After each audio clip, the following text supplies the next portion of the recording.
One of my favorite writers, Fannie Flagg, in one of her books, the book is I Still Dream About You. I really appreciate a line from that book, but unfortunately, history always expects people, young and old, to know better at the time. And I think that's part of what we are dealing with now on the statue.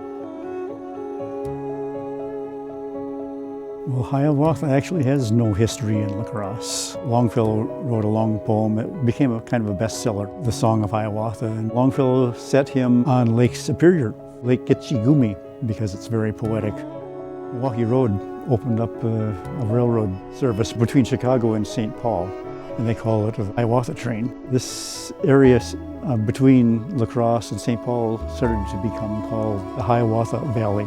The cities along the so-called Hiawatha Valley decided to use that term to increase tourism in their area. In the 50s then, the local Chamber of Commerce decided they wanted to promote La Crosse as a tourist site. That's the beginning of the Hiawatha Valley, and they came up with the idea of having a statue in the park.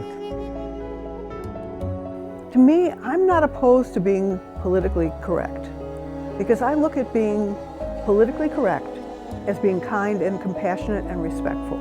Intention as a philosophical concept and as an everyday concept means, what did the artist want a certain piece to mean? I think in this case, even with good intentions by the artist and the community, it's something that offends people. And it's also similar to the Confederate general statues down south and even some other places. And part of it was an attempt to frighten black people. So even if there was some good intention in it because of heritage, it didn't meet that standard. Say we're looking at or listening to a piece by Johann Sebastian Bach. Right? He's been dead for hundreds of years. We don't have any writings. You couldn't ask Bach, well, what does Toccata and Fugue in D minor mean? What does it mean, Bach? He's not here, right? So the only way to figure out what the intention is to listen, right? And then the viewer, the interpreter, makes up what that intention is. And I grew up in the 50s, where everything was cowboys and Indians.